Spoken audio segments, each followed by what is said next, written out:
नमः। ॐ व्यासं वसिष्ठनप्तारं शक्रे पौत्रमकल्मषं पराशरात्मजं वन्दे तुककातं तपोनिधिं। व्यासाय विष्णुरूपाय व्यासरूपाय विष्णवे नमो वै ब्रह्मनिधये वासिष्ठाय नमो नमः। ॐ नारायणं नमस्कृत्यं नरं चैव नरोत्तमं देवीं सरस्वतीं चैव ततो जयमुदीरयेत्।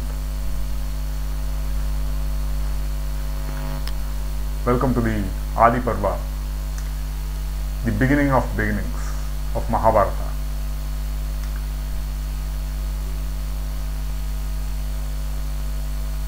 Mahabharata has 18 parvas. In each parva, there are many sub-parvas. So let us look at some of the sub-parvas, in fact all of the sub-parvas of the Adi Parva. Anukramanika, Sangraha, Paushya, Pauloma, Astika, Adi Vamsavatarana, Sambhava, Jatugruha, Hidimbavadha, Bakavadha, Chaitra-radha, Swayamvara, Vaivahika, Viduragamana, Rajyalabha, Arjuna Vanavasa, Subhadra Harana, Harana Harika, Kandavadha. So these are the 18 sub-parvas in Adi Parva. Do I need to remember all this? This all seems complex. That is one question. So as we go through the storyline, I would suggest that you listen to each talk at least twice, because memory plays a very important role. In today's educational system, we think understanding is everything, and rote learning or just memorization is considered, it's looked at condescendingly. That is not a good approach, I believe, because understanding happens on the basis of memory. What will you understand otherwise?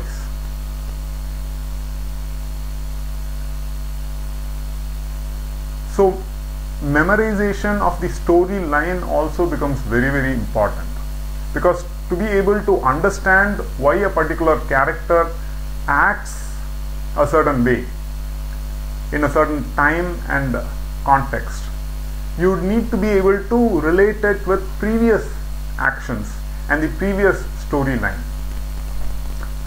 and hence memory plays a very important role in understanding why a particular character acts a certain way. Okay. So Anukramanika Parva, it all starts with Ugrashrava, who is a Sauti. Sauti means one who has for his profession storytelling. He is the son of Lomaharshana. He is welcomed by Kulapati. Kulapati means the head, the leader of the Kula. Kulapati Saunaka. Saunaka welcomes Ugrashrava when he enters Naimisharanya. Naimisha forest. Aranya means forest. Ugrashrava is welcomed, and all the assembled rishis inquire about the Mahabharata, and that's how it starts. So Ugrashrava starts with Janamejaya's snake sacrifice, Sarpa Yajna, Sarpa Satra. During that yajna, Vyasa's disciple, Vyasa is present, but Vyasa's disciple Vaishampayana narrates the entire Mahabharata for the benefit of the audience.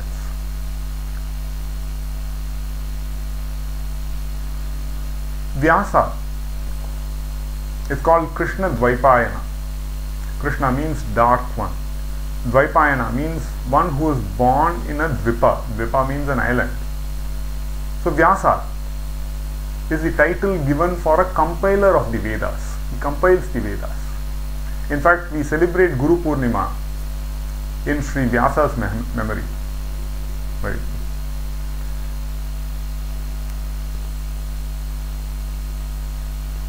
And this Mahabharata is supposed to be a discourse on important principles of right living, mainly the Purusharthas, the purpose of a human being, purpose of a person, Purushartha. So there are 4 in number: Dharma, Artha, Kama and Moksha. We will look at that in detail later. And this was originally called Jaya. Jaya means success. Tato Jayam Udhirayet. That means after bowing down to Nara Narayana and Saraswati Devi, you should utter Jaya, success. Because it leads to success. It leads to cleansing of sins. What is meant by sin, we will look later. But we all encounter difficulties in our path. And how do we overcome them? We need the lamp of past experience. Not just our own, but our collective experience, which is in the form of itihasa or history. So this was earlier called Bharata. Then when the Devas weighed Bharata on the one hand and all the Vedas, the 4 Vedas on the other side of the scale, Bharata was found to be significantly heavier than all the Vedas put together. That's why it said what is found here can be found elsewhere, what is not found here cannot be found anywhere. That's a very powerful statement. So Mahabharata, that's when it started getting called Mahabharata, because it's a great story of Bharata. Then comes the Sangraha Parva. Sangraha Parva is like an overview of all the Parvas. But it starts out with the story of Samanta Panchaka.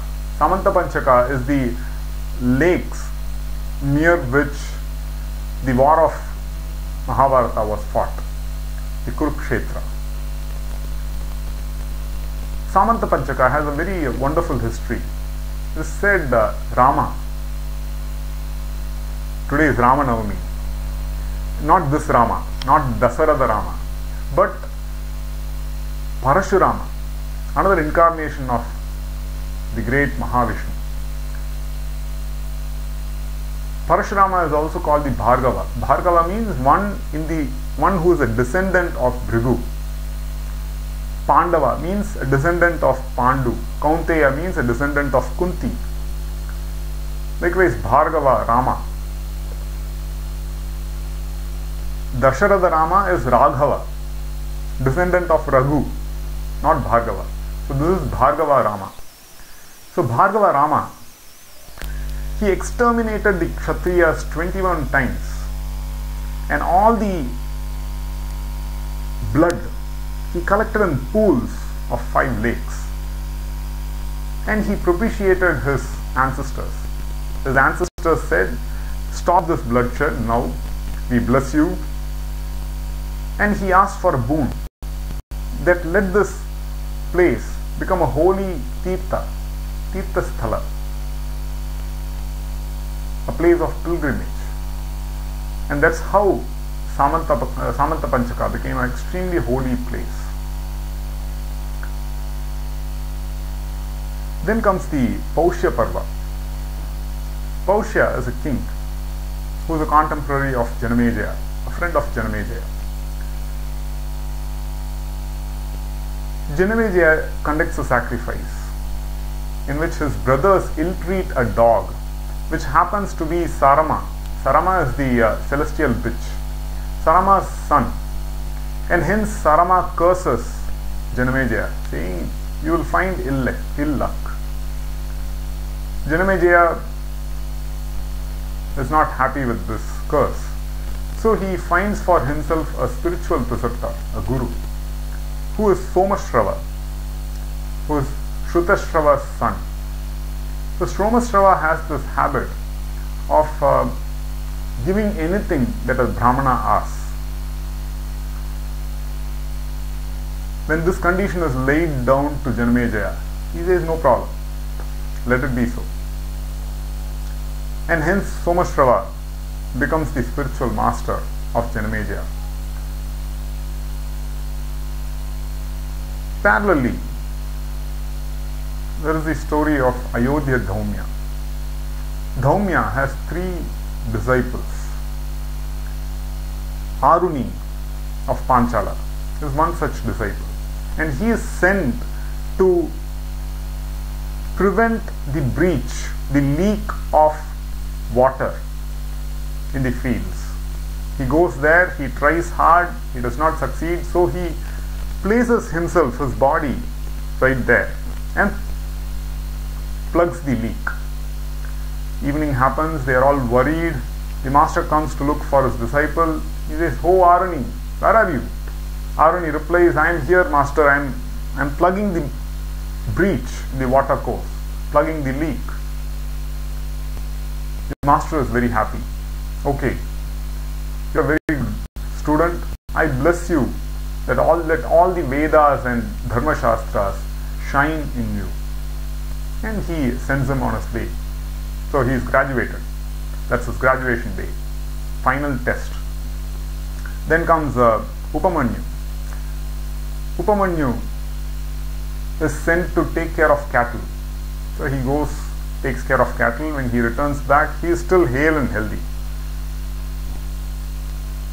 So his master asks, "How are you so fat, hale and healthy?" Upamanyu simply responds by begging for food, bhiksha. So the master says, "You should not eat of the food without submitting it to me. Whatever I approve of, you should do, not on your own." So Upamanyu does likewise, but still he is hale and healthy. His master asks, "What now?" Upamanyu says, "I beg a second time. After giving it to you, you don't return it back to me. So I beg again." His master says, "No, that's not right." Like that, his master curtails his movements until one day, out of sheer hunger, Upamanyu eats arka leaves and goes blind.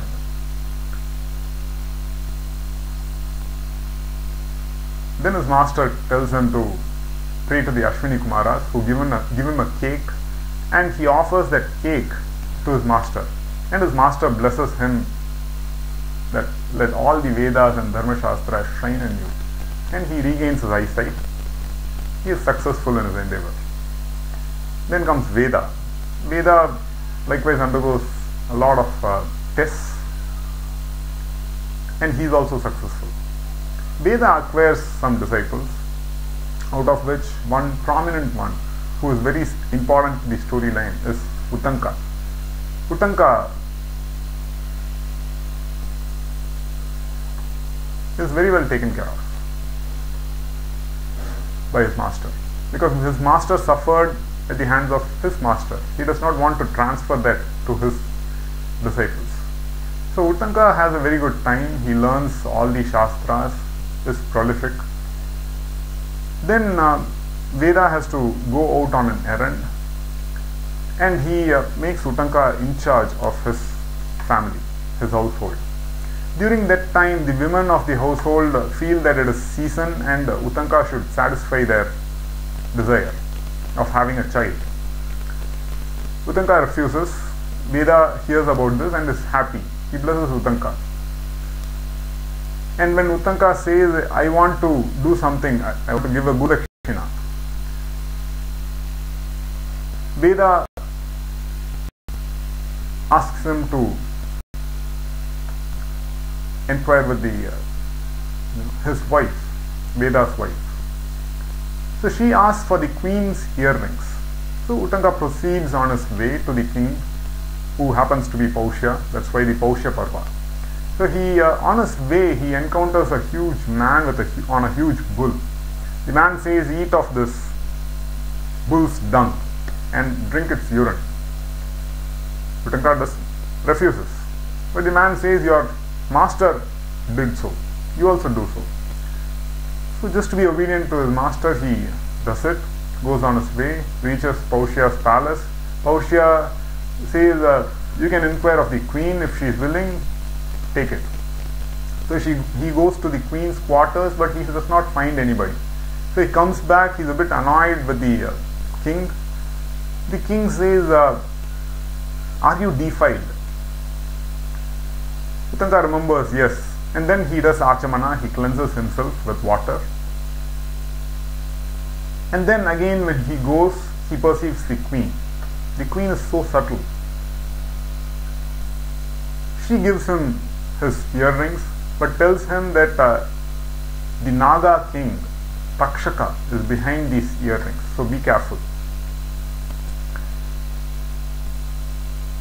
Uttanka, when he is about to leave, the king says, we have just ended a sacrifice, please have food and leave. Uttanka agrees. He has food, but his food is cold and it has a hair. He points this out to the king, who gets angry. How dare you impute this fault to me? While this food served to you is of the highest quality. Nothing wrong in my kingdom happens.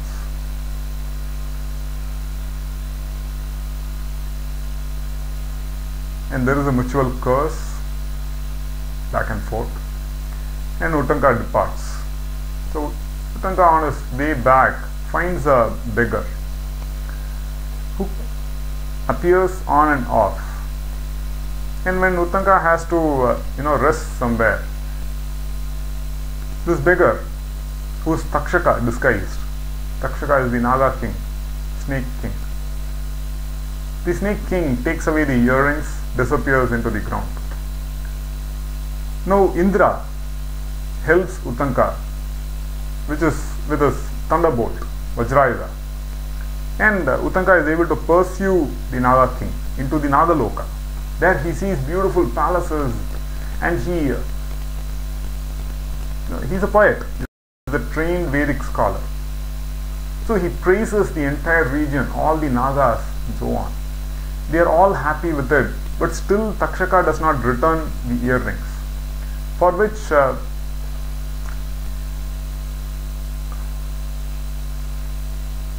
there is a horse, a man. He asks Uttanka to blow into the horse, and on blowing into the horse, immediately the entire Nagaloka is aflame. Takshaka is frightened and he comes and returns the earrings. And Uttanka is able to immediately go and give the earrings to his guru's wife. There is all deep meaning in all this. We will look at that as part of, I will post this story, detailed story, and you can go through it.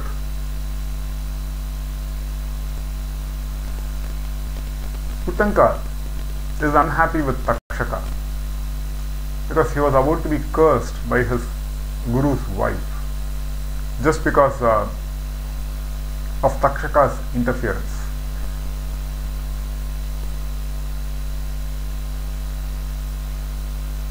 So Uttanka actually goes to Janamejaya, says, your father was killed by Takshaka and you have not taken revenge on him. This is how Janamejaya is actually motivated to take revenge, and hence he conducts the snake sacrifice. This is how it begins. This is Paushya Parva.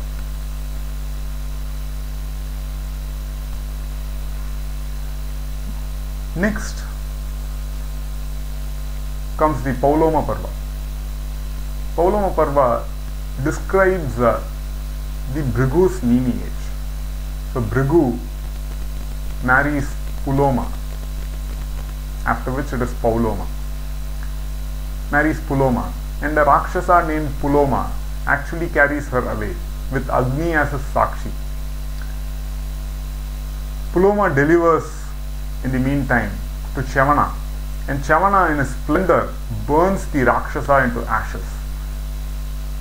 So Chavana Rishi, Chavana Prash, you would have heard of Chavan Prash. Chavana is a very famous Rishi who is the son of Bhrigu. Bhrigu, on hearing this, curses Agni to eat off everything. Until then, Agni conveys the sacrifice the offerings to the devas, and hence he is considered pure. If he eats everything, if he burns everything, then he is impure. But Brahma responds that in eating everything you will make death pure, you will purify everything. That's why he is called a Pavaka, one who purifies. So Agni gets this because of Bhrigu's curse. So there is deep meaning in even each curse if you look at it. Then Chavana and Suganya marry. They give birth to Pramati. Pramati has Ruru for his son.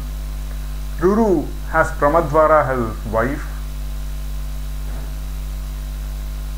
whose son is Shunaka. Shunaka's son is Shaunaka, who is the Kulapati in Naimisharanya. So this is how the connection happens. This is Pauloma Parva. Then comes Astika Parva. Astika is a very, very important Parva. This actually shows how Janamejaya's revenge on the snakes comes to an end through the Rishi Astika, and how it is interconnected. So, as I explained in the beginning, remembering the storyline becomes very, very important. Being able to connect one with the other, because then you clearly see the law of cause and effect. Actions have consequences. You would be able to connect them only if you remember the context, remember what led to what. So in Astika Prabha, it is explained how the snakes who were children of Kadru and Kashyapa. So Kashyapa is a Maharishi who is in fact considered the father of all the manifested beings. So snakes, eagles, anything that flies, anything that crawls, all the animals, all the human beings included, all the devas, asuras, all these, Kashyapa is supposed to be the parent of all these beings.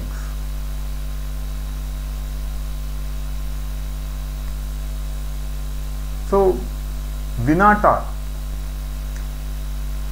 and Kadru are two of Kashyapa's wives, who are daughters of Daksha. Actually, Daksha had married 13 of his daughters to Kashyapa. So Vinata gives birth to Aruna and Garuda. Kadru gives birth to thousands of snakes, huge snakes. And Vinata and Kadru have, look at, once on a time, they look at a horse whose Uchai-Shravas. Uchai-Shravas actually comes out of the Samudra Mantana that happens between Devas and Asuras, who take the help of Vishnu, Mahavishnu, in his Kurma Avatara as a tortoise. And as they churn the ocean, many things come out, including deep poison, Kalakuta, which is swallowed by Shiva, Mahadeva. And he is called, his throat becomes blue because of that poison. So that's why he is called Neelakantha. Neela means blue, Kantha is throat. Uchai-Shravas also comes out of this journey. So Uchai-Shravas is very beautiful horse. So on seeing this, Vinata and Kadru get into a sort of a debate. Vinata says this horse is white. Kadru says no. Actually the tail is black. Now Kadru wants her sons, the snakes, to invade the tail and make it appear black so that she can succeed in her argument. The snakes refuse, and hence Kadru actually curses them, saying, you will be exterminated in a snake sacrifice. And Brahma also approves, because the snakes have become a big menace to the entire earth. They bite everybody, they are venomous.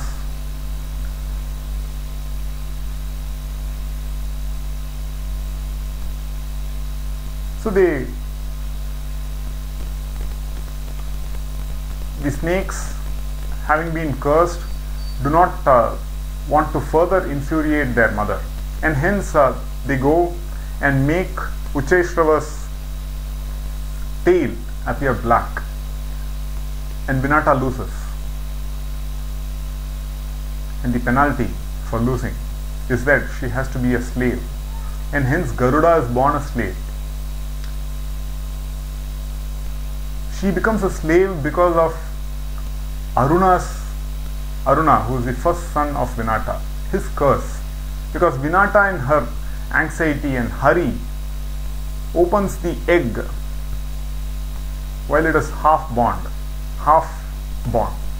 So the half-born Aruna actually curses his mother that you will become a slave to Kadru. So these are all interlinked. Very interesting. Then Garuda is a slave to the snakes. They want of him Amrita, having which they will free him and his mother Vinata. So he goes to Indraloka, gets Amrita, he defeats Indra, but in the process gains Indra's friendship, and he mentions, don't worry, the snakes will not drink Amrita. You can take it once I give it to them. So he places the Amrita on Darpa and asks the snakes to finish their bathing and cleansing and come have Amrita. Before then, Indra comes and takes away the Amrita. So Garuda and Vinata are freed because they have brought the Amrita, but the snakes don't have Amrita. Because Amrita is placed on Dharba, Dharba becomes very holy. And on licking that, the snake's tongues are forked. That's when it's said that the snake's tongues get forked.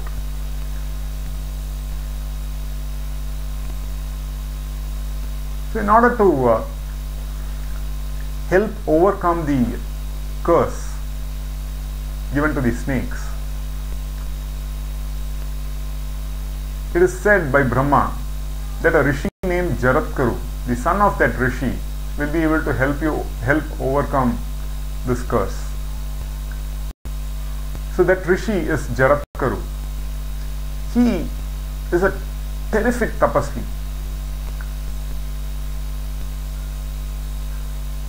He encounters his ancestors hanging upside down and in terrible suffering, and he asks of them, why are you suffering? They say that Jaratkaru does not have a son and hence they are suffering.